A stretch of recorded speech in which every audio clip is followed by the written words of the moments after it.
Alright, so I currently have a bit of my mad for it back, and I've come to the conclusion, the next aid one we come to that no one's fixed ropes to or anything yet, I'm gonna do. The first man to lead us on with the danger, and the fear, and the heights. Right into the danger zone! There is only one direction Jack now wants to go, and that's up.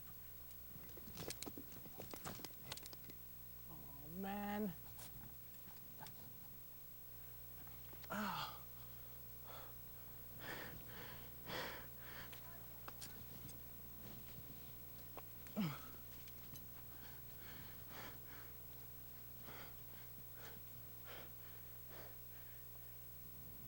Jack is nearing 3,000 feet.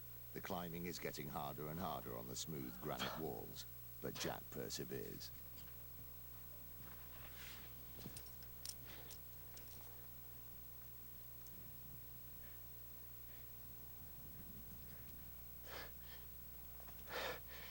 Fuck!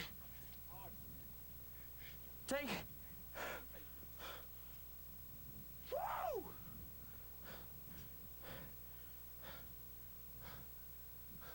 Doesn't get any better than this. Hey, this thing is so enjoyable. I was hanging on one-handed there. After an hour of hard work, Jack makes it to the top of the 150-foot climb.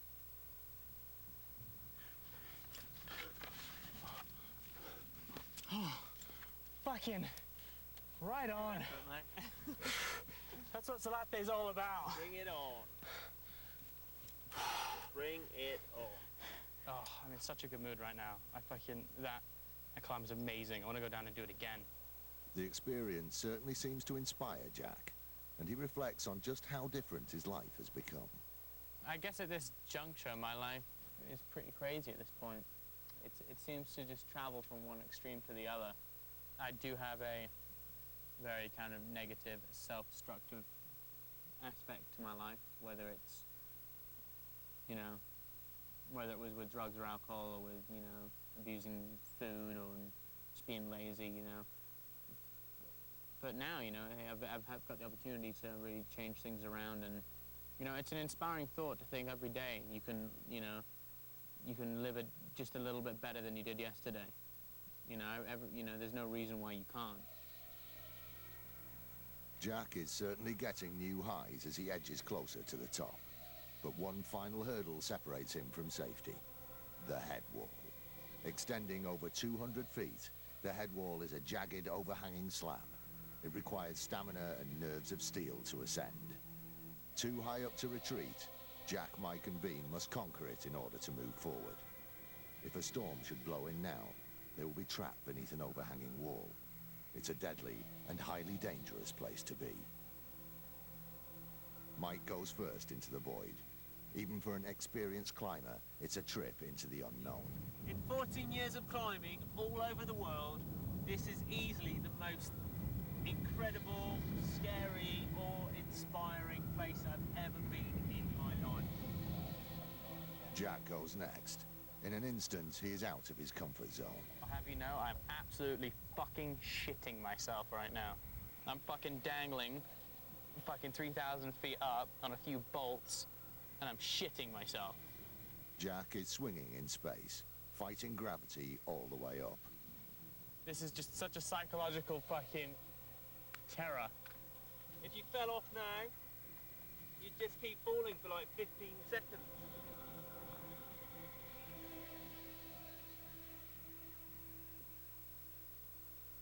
Slowly, he gets his head around it and begins to enjoy himself. Is this the maddest place you've ever been? Fucking up there, mate. The maddest place I've ever been. We're 3 times the height of the Empire State Building right now, which is second tallest building in America.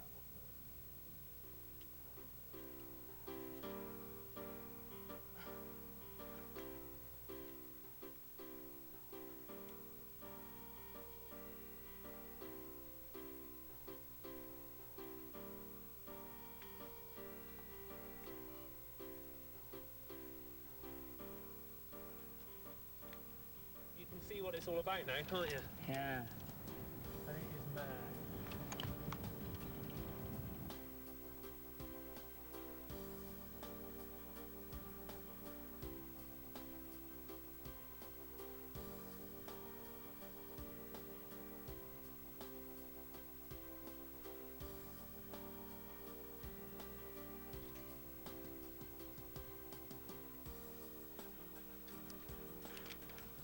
I can't believe we actually made it!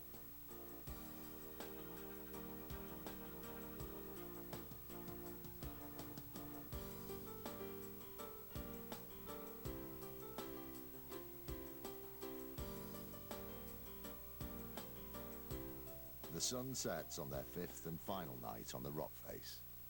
Well, that was the bit that we all knew, that once we got past, it's the home run. It's like the final hurdle, but it is the biggest hurdle on the entire route.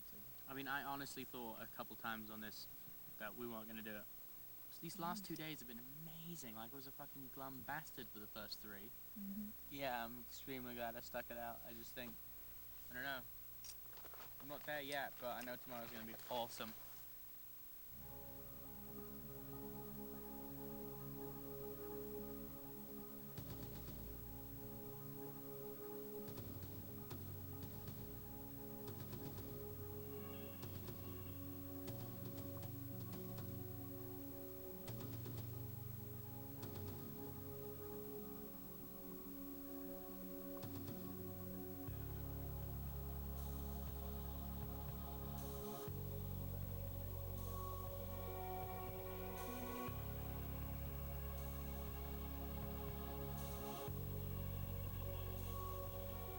Jack, Mike and Bean have now spent 5 nights on El Capitan, 2 longer than expected. As they wake up on their 6th and final day, the end goal, the top of El Capitan, is in their sights. Why don't we get going then, because we could be up there in 2 hours. We could be on the summit, or out of our vertical hell. Yeah, let's go actually. I think we should. Get on with it. As they set off to scale the last few hundred meters, their progress attracts a small but concerned audience from down on the valley floor. It's massive. It's just, I mean, I'm totally, as I say, gobsmacked, you know. It's too much to take in, really. You know, we've just come from the center of LA, you know, Sunset Strip, and then we're here within an hour, and it's like, you look up and you go, oh, now hold on a minute. It's unbelievable when you look at you know, film can't take what I'm looking at now in. You can't get the full vibe, feeling of this thing. I mean, and then yet my son, he's climbed that. To say I'm proud of him. And you think now it's a bit windy here, down here. Can you imagine how windy If I was it is climbing, up it'd be even smellier and fucking windier, I tell you. There's a lot of wind coming out of me. You or I couldn't climb that, even in our crazy days.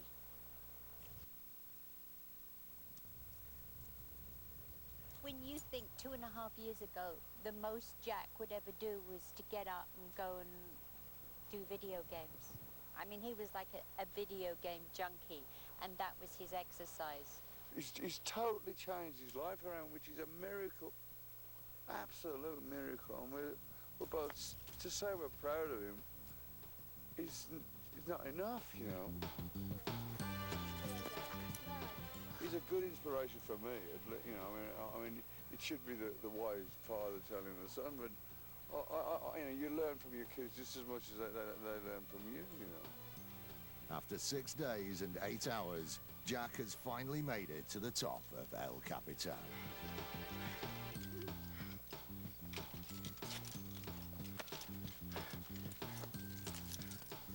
Oh, well done. So proud of you. So proud. You know, saying you're going to do something for so long and then, you know, start doing it is one thing, but finishing it, you know?